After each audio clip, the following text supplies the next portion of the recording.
The Lord be with you. A reading from the Holy Gospel according to Matthew, chapter 4, verses 1 through 11. At that time, Jesus was led by the Spirit into the desert to be tempted by the devil. He fasted for 40 days and 40 nights, and afterwards he was hungry. The tempter approached him and said to him, "If you are the Son of God, command that these stones become loaves of bread." Jesus said in reply, "It is written, one does not live on bread alone, but on every word that comes forth from the mouth of God." Then the devil took him up to the holy city and made him stand on the parapet of the temple and said to him, "If you are the Son of God, throw yourself down. For it is written, he will command his angels concerning you, and with their hands they will support you, lest you dash your foot against a stone." Jesus answered him, "Again it is written, you shall not put the Lord your God to the test." Then the devil took him up to a very high mountain and showed him all the kingdoms of the world and their magnificence. And he said to him, "All these I shall give to you, if you will prostrate yourself and worship me." At this, Jesus said to him, "Get away, Satan. It is written, the Lord your God shall you worship, and him alone shall you serve." Then the devil left him, and behold, angels came and ministered to him. The Gospel of the Lord. So I came across this question, and I think it's a good question. But it is the question: Have you ever wanted to write a book? And just the chances are, if you're listening to this, chances are yes, you've wanted to write a book, because they did some studies, and repeatedly people will say that over 80% of people, at least in this country, 80% of people plus have wanted to write a book at some point. They've considered, and even some have even planned to write, some have even begun to write a book. And he asked the question, like, if you want to write a book, what kind of book would it be? Would it be something like nonfiction, where it's something you're passionate about, you get to like really dive into? Would it be, thriller? Would it be like you really love reading mystery novels? You'd love to be able to write like incredible whodunit or fantasy, or whatever that kind of thing is. I think that's really fascinating. What's even more fascinating, not only that over 80% of people want to write a book, less than 1% of people actually end up doing it. Like less than 1% of people actually write a manuscript, get it published, and have this thing that over 80% of people want. Less than 1% of people actually do. In fact, something even more striking is less than 15% of people even start. This is one of those situations where we want to do this thing, but we don't. And so here's the question. If someone was writing your biography, because that's one of the kinds of books we could have, right? A biography. If someone was writing your biography, would they include anything about this season of your life? And not because in this season you're extremely popular, or you have a lot of influence, or that you necessarily have a lot of fame in this season or this significance, but could someone look at this season in your life or my life and say, they've already started? Like whatever it is they're going to become, like they've already begun. Now, nobody to say this. Here we're at Lent, the beginning of Lent. I think it's a great time to reassess and look at our lives and say, okay, if I live the next 10 years, if I live the next 30 years, the way I've lived the last 7 days, who will I become? Like if I live the next 25 years of my life, the way I've lived the last 7 days of my life, who will I be at the end of the story? Because the reality, of course, is that every life is a story. The reality is every person is an author. The question is, who will you become at the end of the story? Because no one may write a biography of our lives, but our story, our life story, is being written. And it's an autobiography. Though what I mean by that is you and I are writing it. Of course, great God's the co-author, right? He's the ultimate author. But what God wants is God wants us to be co-authors with him. This is one of God's plans for our lives. He is the ultimate author. He wants us to be co-authors with him. And the crazy thing is, the story is already ongoing. This is remarkable. The story is already, your story, my story is already ongoing. But there's this moment, and this is why it's critical for us at the beginning of Lent to look at this. Because remember, every life is a story. Every person is an author. Who will you become at the end of the story? But we realize there's always a moment in every story when someone picks up the pen and begins to write on purpose. That moment where the story becomes your life story, where it actually becomes an autobiography because you finally made the decision, okay, I'm going to be the co-author. I'm not just going to kind of like be a passenger in my life. I'm making the decision to actually be the co-author. What I mean to say is every story has a beginning. Even if like you've already been living, even if there's already stuff that's happened in your life, every story has a beginning, a significant start, a moment where the character acts, a moment where the character chooses, a moment where the character decides to move. So I would imagine one of the greatest novels of all time, Lord of the Rings, there is a character, his name is Frodo. And in the story, a lot is happening, a lot is going on. In fact, for a lot of the beginning of the story, Frodo is active, but he's reactive. He is watching the ring because Gandalf told him to. He's taking the ring to the Prancing Pony because Gandalf told him to. He's going with Aragorn to Rivendell because someone else told him to do this. But there's a moment in the story where all of a sudden, the story becomes his life story. It's a moment where they don't know what to do with the ring. Who's going to take this ring to Mordor? And basically, in this moment, Frodo stands up and he simply says, I'll do it. I'll take the ring to Mordor. And that is a strong start. That's the beginning. That's the moment. And every story has a beginning. For Frodo, this is the beginning. Why? Because every strong start has 4 elements to it. The step has irreversibility. One's identity is at stake. There's risk and there's agency. It's irreversibility in the sense that after I take this step, I can no longer go back to who I was before. One's identity is at stake in the sense that I don't know, after this moment, I don't know who I'm going to become. There's a risk because the future is unclear, and there's agency because here's a moment where the person gets to choose. And this is when it comes to Frodo. Here's this moment where it's not his ring. It's not his burden. He could say it's someone else's responsibility. It's someone else's fault. But what does he do? He says, I'll do it. You have all 4 of those elements of a strong start. He can't go back, irreversibility. He can't go back to how it was before. Identity's at stake. Who am I going to be if I take up this ring? There's a risk. The future is definitely unclear. But he has agency. He's making the decision to choose. That is a great start. Now, of course, sometimes the story isn't so great. Today we hear the beginning of another story. Right here's Genesis. Where here's Adam and Eve, and they're in the garden. Now, imagine this scene. Here's Adam and Eve. Their story's already begun, but they're not agents, right? They're not yet autobiographers. They're not yet co-authors with God. Until this moment where all they've ever known up to this point is they've only been loved. They've only been cared for. All they've ever known from each other is they've been loved. They've been cared for. All they've known from God is that God's good and he loves them. And God wanted them to be his co-authors. And what happens? We heard the story. The serpent comes into the garden. And in the face of the serpent's threats, the man and the woman, they have options. I mean, they legitimately have options. They could fight. They could fight off the serpent.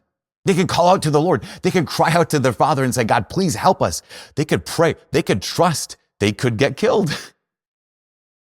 Or they could do what they did.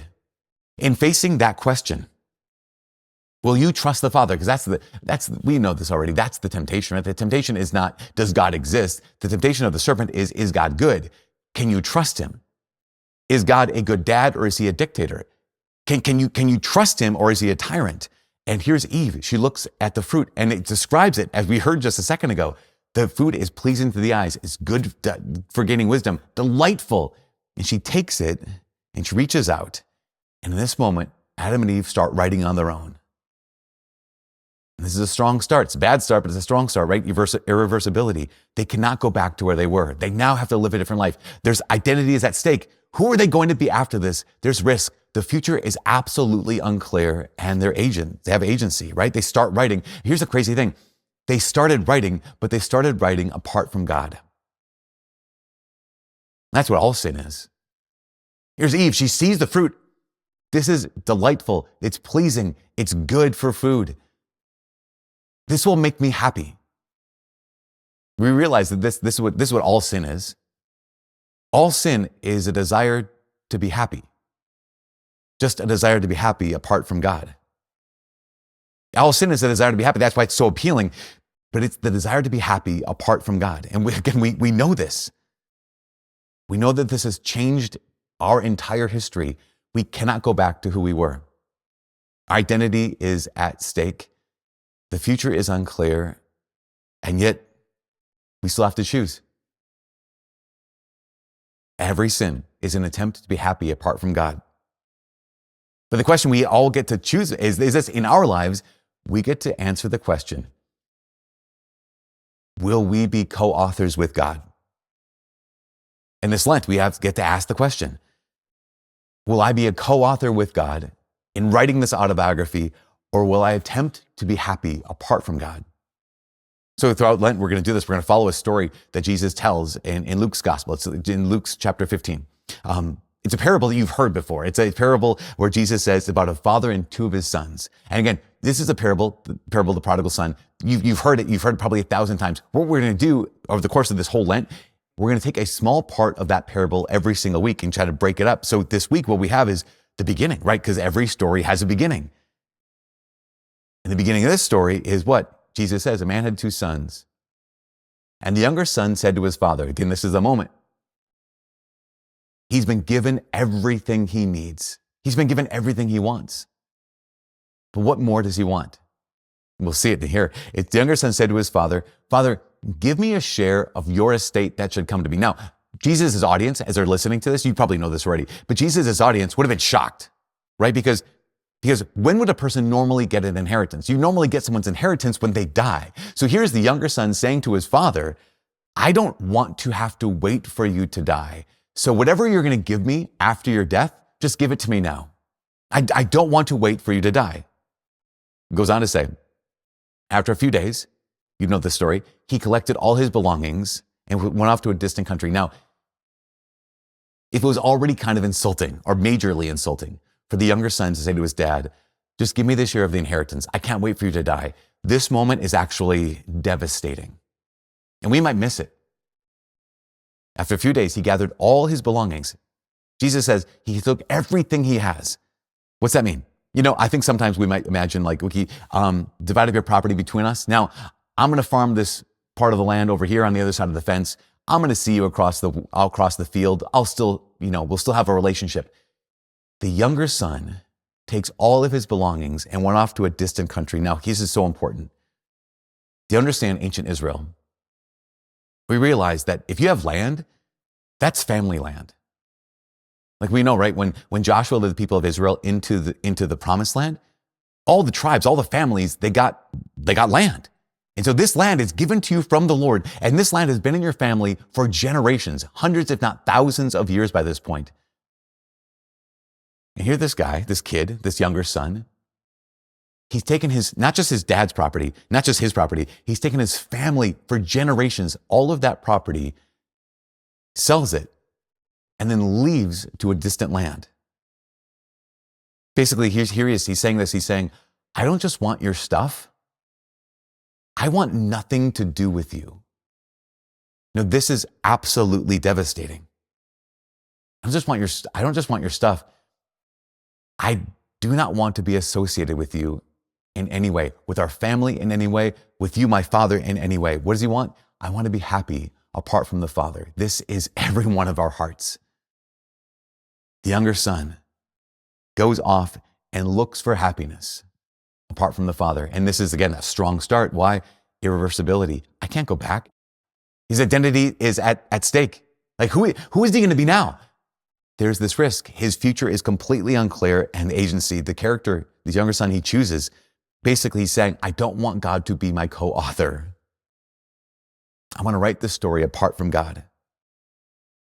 Now, I've shared the story with our students at times about a former student here. This guy, he was kind of raised kind of sort of Catholic, but not really. He came to school here, and at one point he was going to study abroad.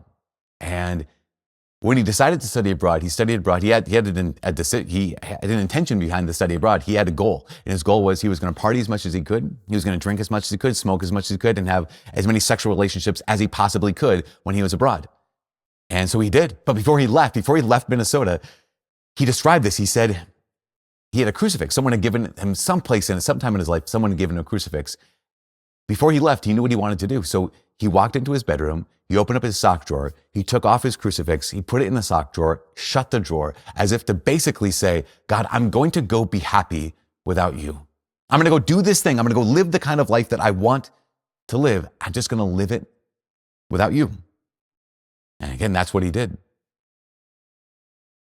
After he came back to Minnesota, a couple months later, one of his friends brought him around to Newman. And this guy he had heard about God before, he encountered God in a real way. I remember the moment he became convinced that God is real, because we were having a conversation. He was like, oh my gosh, he's real. This is incredible. And the moment that he was convinced, he became convinced that Jesus loved him.